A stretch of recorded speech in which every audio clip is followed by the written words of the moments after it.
Hello साथियों। बिहार दरोगा का जो है वैकेंसी आ चुका है और लगभग जनवरी में एग्जाम भी इसका होना तय हो गया है। लेकिन वैसे छात्र जो अभी तक जो है सिलेबस भी नहीं देखे हैं, लेकिन फॉर्म तो फिलअप कर दिए हैं, सिलेबस भी नहीं देखे हैं, तैयारी कैसे करें उनको कुछ समझ नहीं आ रहा।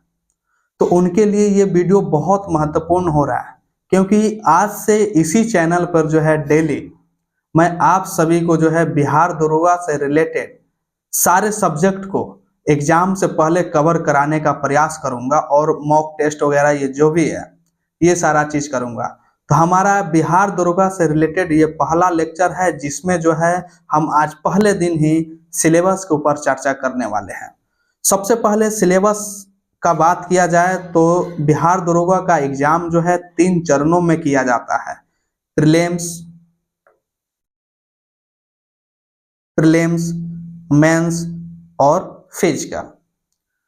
अब जो है बात करें कि जनरल कैटेगरी के जो लोग हैं, एज से रिलेटेड उनके जो भी समस्याएं हैं, जो भी बातें हैं, उसको सबसे पहले हम देखें तो मेल के लिए, पुरुष के लिए जो है न्यूनतम उम्र 20 वर्ष होना चाहिए और अधिकतम उम्र 37 वर्ष होना चाहिए। कितना वर्ष? 37 वर्ष। वहीं महिला का बात करें, जो जनरल कैटेगरी के महिलाएं हैं, उनके लिए न्यूनतम उम्र जो है कितना है? 20 वर्ष है और अधिकतम कितना है? 40 वर्ष है। ठीक है। उसके बाद जो लोग ओबीसी या ईबीसी कैटेगरी में आते हैं और पुरुष लोग के लिए जो है यहाँ पे एज लिमिट का बात किया जाए तो 20 वर्ष है न्यूनतम, और अधिकतम जो है 40 वर्ष है। ठीक है। ओबीसी ईबीसी से रिलेटेड जो महिलाएं हैं उनका एज लिमिट का बात किया जाए तो 20 वर्ष जो है ये न्यूनतम उम्र है और 40 वर्ष जो है अधिकतम है। उसके बाद आगे हम देखें, एससी एसटी से जो पुरुष हैं उनका उम्र जो है न्यूनतम, ये जो है न्यूनतम उम्र 20 वर्ष और अधिकतम उम्र 40 वर्ष। पहले जो हम एज लिमिट के ऊपर ही देख रहे हैं, जनरल कैटेगरी से क्या कितना एज लिमिट है ये हम लोगों ने देखा। फिर ओबीसी ईबीसी से रिलेटेड जो भी पुरुष या महिलाएं हैं उनका क्या एज लिमिट है ये देखा।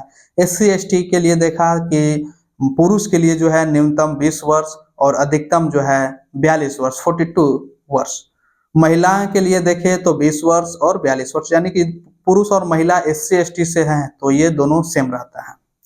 अब बात कर लेते हैं एजुकेशन क्वालिफिकेशन के ऊपर। तो एजुकेशन क्वालिफिकेशन में सबसे पहले आप जो है किसी भी स्ट्रीम से आपको ग्रेजुएट करना रहता है, किसी भी स्ट्रीम से ग्रेजुएट करना होता है। उसके बाद हाइट से रिलेटेड अगर बात करें तो महिलाओं के लिए हाइट जो है 155 सेंटीमीटर, महिला का हाइट कितना होना चाहिए? 155 सेंटीमीटर। उसके बाद जो है पुरुष का हाइट का अगर बात किया जाए, वो चाहे वो जनरल से हो या ओबीसी कैटेगरी का हो, उसका हाइट जो है 165 सेंटीमीटर होना चाहिए। वहीं ईबीसी एससी एसटी के जो भी मतलब कैंडिडेट हैं उनका हाइट जो है 160 सेंटीमीटर होना चाहिए। चाहे पुरुष जो लोग हैं ईबीसी एससी एसटी से हैं तो उनका हाइट जो है 160 होना चाहिए। ठीक है। उसके बाद आगे जो है हम बात करते हैं फिजिकल। फिजिकल में जो है पुरुष को जो है किसी भी कैटेगरी से हो उसे 1600 मीटर दौड़ना रहता है। कितना दौड़ना रहता है? 1600 मीटर। और हाई जंप का जो बात आता है तो हाई जंप 4 फीट करना रहता है और वहीं लॉन्ग जंप की बात करें तो लॉन्ग जंप 12 फीट जो है करना रहता है। पुरुष के लिए ये है। उसके बाद महिला का बात करें तो महिला जो है, महिलाओं के लिए जो है 1000 मीटर यानी कि 1 किलोमीटर 6 मिनट में कंप्लीट करना रहता है। वहीं पुरुष को जो है 1600 मीटर 6 मिनट 30 सेकेंड में कंप्लीट करना रहता है। महिलाओं को जो है हाई जंप 3 फुट तक करना रहता है और लॉन्ग जंप की बात करें तो लॉन्ग जंप जो है 9 फीट करना रहता है। अब चलिए ये सारा जो चीज देख लिए कि आप जो है इस क्राइटेरिया के अंतर्गत फिट बैठते हैं कि नहीं बैठते हैं। एजुकेशन क्वालिफिकेशन क्या होना चाहिए, हाइट क्या होना चाहिए, दौड़ कितना कितना समय में करना है, किस कैटेगरी से हैं तो कितना समय आपको मिलता है, एज लिमिट क्या है, ये सारे बात को हम लोग देख लिए। अब एक नज़र चलते हैं परीक्षा के समझ के ऊपर। परीक्षा के समझ को आप समझे तो कुछ इस तरह समझिए कि जैसे कि मैंने शुरू में बताया है कि परीक्षा जो है 3 चरण में होता है, प्रीलिम्स, मेंस और फिजिकल। प्रीलिम्स में बात किया जाए टोटल 100 क्वेश्चन होते हैं, ऑब्जेक्टिव क्वेश्चन होते हैं और प्रत्येक क्वेश्चन जो है 2 नंबर का होता है। टोटल जो है 200 नंबर का होता है, ठीक है।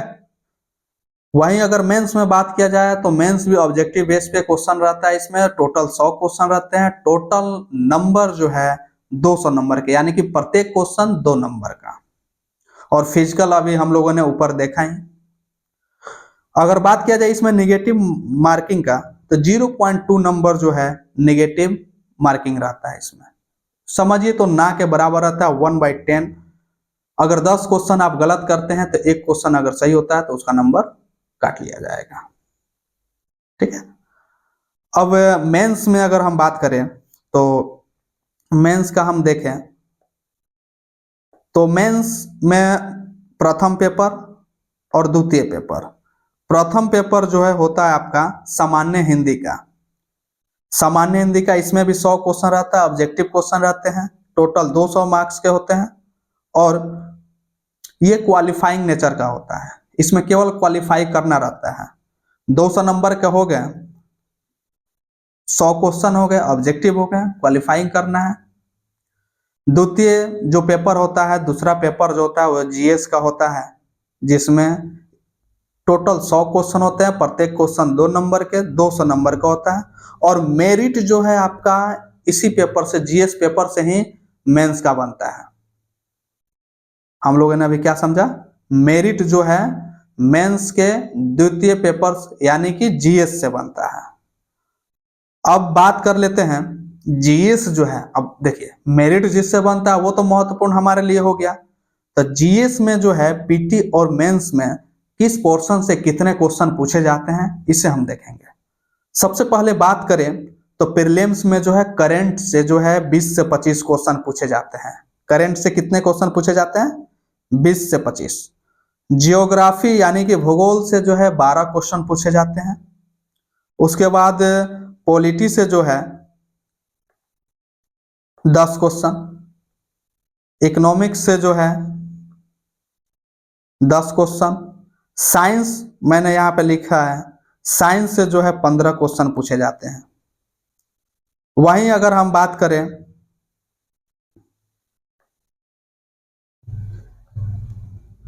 मैथ से 5 क्वेश्चन, बिहार स्पेशल से 5 क्वेश्चन और मिसलेनियस से जो है 5 क्वेश्चन पूछे जाते हैं। टोटल नंबर ऑफ क्वेश्चन जो है 100 हो गए। किस पोर्शन से कितने पूछे जाते हैं ये हम लोगों ने देखा। करेंट अफेयर्स जो कि बहुत अहम रोल अदा करता है इस एग्जाम के प्रीलिम्स में।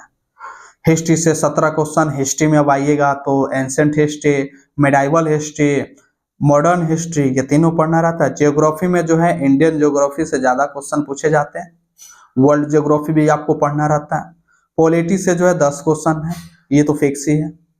इकोनॉमिक्स से 10 क्वेश्चन, साइंस से 15 से 17 क्वेश्चन पूछे जाते हैं, लेकिन मैंने 15 ही लिखा है। मैथ से 5 क्वेश्चन पूछे जाते हैं, बिहार स्पेशल से 5। यानी कि इसमें मुख्य सब्जेक्ट हम देखें तो current, history, geography, polity, economics, science.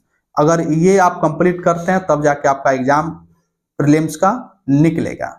उसके बाद अगर यही बात कर ले मेंस में तो करेंट मतलब ना के बराबर रहता है, थोड़ा बहुत रहता है। हिस्ट्री से जो है 17 क्वेश्चन रहते हैं। उसके बाद जियोग्राफी से जो है 12 क्वेश्चन रहते हैं। वहीं पॉलिटी का बात करें तो मेंस में भी 10 ही क्वेश्चन रहता है। दोनों का सिलेबस सेम होता है, दोनों का सिलेबस सेम होता है। ऐसा नहीं है कि इसमें कुछ बदल गया, लगभग सेम होता है, ये मान के चलिएगा आप। उसके बाद इकोनॉमिक्स से भी 10 क्वेश्चन मेंस में आपको देखने को मिल जाते हैं। उसके आगे अगर हम बात करें साइंस से जो है यहाँ पे मेंस में थोड़ा वेटेज बढ़ जाता है, 20 के आसपास क्वेश्चन जो है पूछे जाते हैं। अब मैथ में जो प्रीलिम्स में 5 क्वेश्चन पूछे जाते थे तो अब जो है यहाँ पे मेंस में जो है 10 क्वेश्चन मैथ से और 10 क्वेश्चन रीजनिंग से आपको देखने को मिलता है। कितना क्वेश्चन? 10 क्वेश्चन मेंस से और 10 क्वेश्चन रीजनिंग से।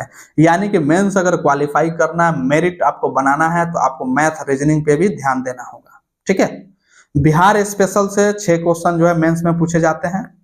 उसके बाद ये नंबर ऑफ क्वेश्चन टोटल जो है 100 हो गए और ये टोटल 200 मार्क्स के होते हैं और मेरिट जो है आपका यहीं से इसी से बनता है।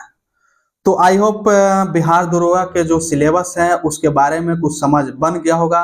नेक्स्ट वीडियो जो है हमारा होगा, जैसे कि मान लीजिए कि हिस्ट्री है, तो हिस्ट्री में जो है एंशिएंट हिस्ट्री से कौन कौन से क्वेश्चन पूछे जाते हैं, किस पोर्शन से ज्यादा क्वेश्चन पूछे जाते हैं। पॉलिटी है तो पॉलिटी का कौन कौन से चैप्टर पढ़ लिया जाए ताकि जल्द से जल्द एग्जाम को जो है, एग्जाम नजदीक आएंगे, जनवरी के आसपास एग्जाम होगा, तो उसे कंप्लीट करके जो है पीटी क्वालिफाई किया जाए। उसके बाद फिर आपको टाइम मिलता है तो मेंस के लेकर उसी प्रिपरेशन को थोड़ा आगे बढ़ाते हुए आगे काम हो जाएगा। तो नेक्स्ट वीडियो जो है हमारा होगा इसी के ऊपर, सब्जेक्ट वाइज होगा, सब्जेक्ट में कौन कौन से टॉपिक पढ़ने हैं, क्या पढ़ना है। तब तक के लिए धन्यवाद। हमारे यूट्यूब चैनल से जुड़ जाइए।